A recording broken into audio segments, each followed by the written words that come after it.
எல்லாத்துக்கும் காதர் தெரியுமா? யார் யாருக்கெல்லாம் தெரியாது காதர்?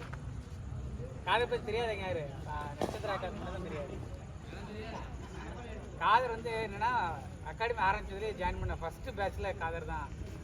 காதர், வைஷ்ணவ், அகிலன்னு ஒரு 4-5 பேர் சேர்ந்தாங்க. ஃபர்ஸ்ட் அகாடமி ஆரம்பிச்சப்போ ஜாயின் பண்ணவன் ஆல்மோஸ்ட் 2.5 years ஆச்சு. Still continue. ஒரு சின்சியரான ஒரு ஸ்டூடெண்ட்டு. ரொம்ப ஸ்ட்ரகிள் பண்ணியிருக்கான். நான் அவனுக்கு லக்கில் என்ன சொல்லணும், நல்ல கேம் நல்லா இம்ப்ரூவ் பண்ணியிருக்கான். அப்கமிங் மேட்சஸில் காலேஜ் லெவல் மேட்சஸ்லாம் விளையாடும்போது நல்ல பெரிய ஸ்கோர் பண்ணி காதருங்க லாஸ்ட் கிரிக்கெட் அகாடமிக்கு நல்ல பேர் வாங்கி கொடுப்பான்னு நினைக்கிறேன். லாஸ்ட்டுக்கு நல்ல பேர் தான் சொன்னார் உடனே. லாஸ்ட்டுக்கு நல்ல பேர் தான் சார். நான் ஏன் திருப்பி வேறு பேர் வாங்கி கொடுத்தேன். காதருக்கு அது காதருக்கு ஒரு ஃபேமஸ் டேலாக இருக்குது, எல்லாத்துக்கும் தெரியும். என்னடா அது காதர் டைலாக்? காதர் டைலாக் என்னது? பண்ணிக்குடி காதர். என்னடா காதர் டைலாக்? என்ன பண்ணிக்குடி காதர்? பண்ணக்கூடிய ஆள் தான் காதர். வந்து பண்ணக்கூடிய பண்ணக்கூடிய ஆள் தான், ஆனால் பண்ண மாட்டான். என்னடா காதர்? இந்த காதருக்கு ரொம்ப 1-to-1 கோச்லாம் கொடுத்து அவனை ரொம்ப ஷார்பன் பண்ணது ரீசெண்ட் டேஸில் மாறி ப்ரோக்கு பெரிய சப்போர்ட் இருக்குது. அது சேம் டைம் ரிசீட்டை நான் வாங்காத திட்டு கிடையாது, அடிக்கல. அது ஒன்று தான் பர்சனலாக. ஏன்னா நம்ம அடிக்க மாட்டோம் யாரையும், அதெல்லாம் அடிக்கல. அது ஒன்று தான் பர்சனலாக. ரிசீட்டை அவ்வளோ திட்டு வாங்கியிருக்கான். வினோத்துக்கு அவ்வளோ விஷயம் சொல்லி கொடுத்துருக்கான். ரீசெண்ட் டேஸில் ஆதருக்கு என்னால் பெருசாக கோச்சிங் பண்ணுறதுக்கு ஆப்பர்ச்சுனிட்டி கிடைக்கல. I feel very bad for that. நான் இனிஷியலாக இவங்களாம் இல்லாதப்போ காதர் எல்லா பசங்களும் நான் தான் உள்ள இருப்பேன், நெட்டில் இருப்பேன். உங்களுக்கு எல்லாம் தெரியும். இப்போ ரீசெண்ட் டேஸில் மோஸ்ட் ஆஃப் த டைம் மேனேஜ்மெண்ட்டில் ஏதோ ஒர்க்கில் மற்ற ஆக்டிவிட்டீஸ்லேயே டைம் போயிருந்தால உங்களோட டைம் ஸ்பெண்ட் பண்ண முடியல.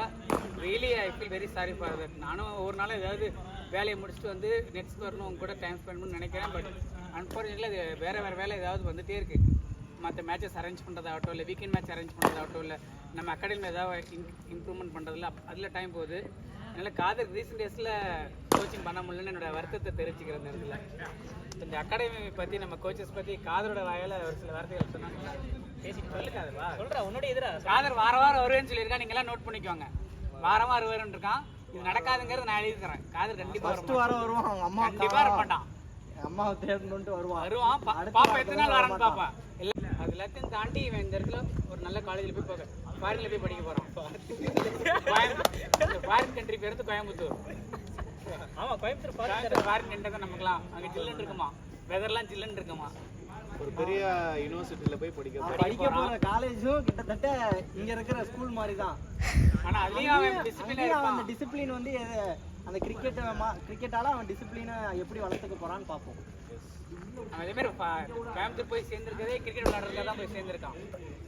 அதேமாரி வந்து ஒரு 6 மாதம் 1 வருஷத்துலேயே வந்து பிகம் அ கோச். மார்ச் மாதம் வந்து ஒரு பேட்ச் இருப்பாங்க. மார்ச் மாதம் பேட்சுக்கே காதர் தான் கோச்சு. ஸோ என்னன்னா அவனுக்கு அந்த 1 வருஷத்தில் அவனுக்கு தெரிஞ்ச விஷயத்த ஒரு 10 பேர்த்த மேனேஜ் பண்ணுற அளவுக்கு இந்த வயசில் அவன் ஃபஸ்ட்டு ஒரு சேலரி கூட வாங்கினாங்க. அகாடமி வந்து கரெக்டாக சேலரி வாங்கினா இப்போ ஃபஸ்ட்டு அவங்க அம்மாட்ட தான் போய் கொடுக்க சொன்னாங்க. அவங்க அம்மாட்ட போடுறா சந்தோஷப்படுவாங்கன்னு சொல்லி 2 மாதமா 1 மாதத்துக்கு சேலரி வாங்கினேன். 1 மந்த் சேலரி வாங்கினா. அது இந்த வயசில் ஒரு ஸ்டூடெண்டாக இருந்துட்டு நம்ம ஒரு பொறுப்பு கொடுக்கும்போது நீ போய் அந்த 10 பசங்களை மேனேஜ் பண்ணுறா, சின்ன பசங்க தான் உன்னால் முடியும்னு சொல்லும் போது அவங்கள மேனேஜ் பண்ணால். பட் இருக்கிற டஃப்பான விஷயம் அந்த சின்ன பசங்க தான். ஏன்னா 10 ஏழரையாக இருக்குது.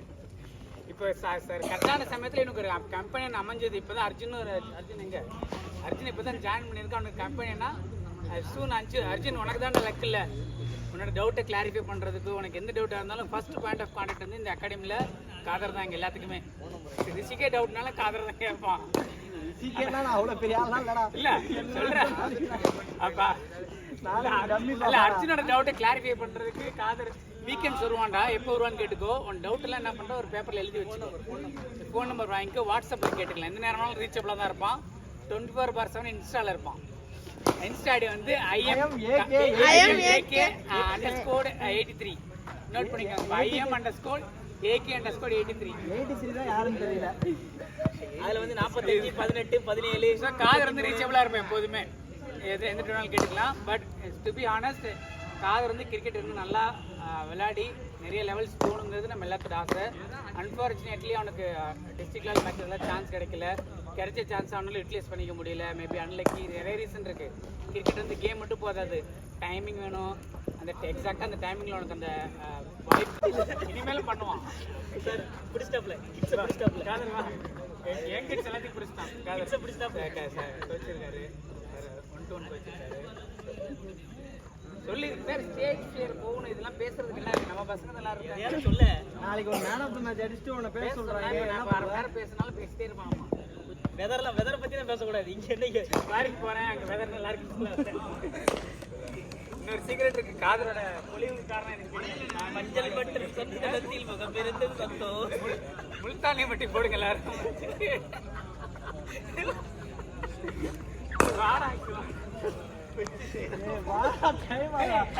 பண்ணி கொடுறேன். நீ பண்ணி கொடு சார். யாரை பத்தி சொல்லு? சொல்லு.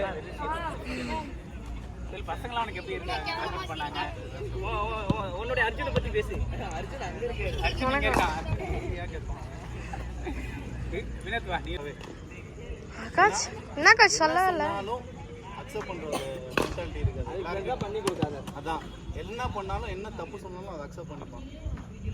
கிரிக்கெட்டுன்றதை தாண்டி லைஃபுக்கும் ரொம்ப ரொம்ப முக்கியமான ஒரு விஷயம். நம்ம தப்பு என்னன்றது நம்ம என்ன பண்ணுறோன்றது தெரியும். அதில் காதர் வாச நல்ல பையன். சீரியஸ்லி இது லைஃபுக்கும் அதை என்ன சொல்கிறோமோ அதை கேட்டுக்கணும், அதை அப்படியே ஃபாலோ பண்ணுவோம். நல்ல பையன், ஃப்யூச்சர் நல்லா இருக்கணும். All the best. நல்லா விளையாடுறான். நாட் ஒன்லி கிரிக்கெட், லைஃப்லயும் பெரிய ஆளா வரும். நான் இவனை பத்தி பேசாம இருக்க கூடாதுடா. சரி இப்போ இல்ல இப்போ நான் என்ன சொல்றது, வெயிட் பண்ணேன். பண்ணி தரேன் மாரியண்ணா பசங்களை. இப்போ உங்களுக்கு நான் வந்து சும்மா உங்களுக்கு லேர்ன் பண்றது நான் வந்துட்டு இருக்கேன். ஆனா வரதுக்கு முக்கிய காரணம் யாருன்னா காதர் தான். ஒரு நாள் சும்மா நான் கேட்டேன், காதர் தம்பி உனக்கு வந்து பவுலிங் கொடுக்க மாடா அப்படின்னு ஒரு வார்த்தை சும்மா கேட்டேன். யாரா இருந்தாலும் உடனே தெரியாதவங்க என்ன நினைப்பாங்க, யோசிப்பாங்க. ஒரு நிமிஷம் ஒரு செகண்ட் யோசிப்பாங்க. ஆனால் வர வேண்டாம், 100 நாள் வாங்க, கோச் திட்டுவாங்க அப்படி சொல்லலாம். ஆனால் இவன் என்ன சொன்னான், வாடா வாங்கண்ணா வந்து விளையாடலாம், வாங்கண்ணா சொன்னா. வாடா போட இப்போ பேச ஆரம்பிச்சிட்டான். விட்டு தள்ளுங்க. இப்போ வாயோ போயோ போயிடுச்சு, அதை விட்டு தள்ளுங்க. அது ஒன்றும் பிரச்சனை இல்லை. நல்ல பையன். நான் இவ்வளோத்துக்குள்ள உங்க கூட நல்லா ஸ்பெண்ட் நல்லா உங்களோட ஃப்ரெண்டாக இருக்கேன் அப்படின்னா இவன் தான் முதல் காரணம். நான் இங்கே லாட்ஸில் இப்படி ஒரு அகாடமி இருக்குது, இங்கே நான் வந்து இப்படி நிற்பேன்னா இவன் சாதாரணம்.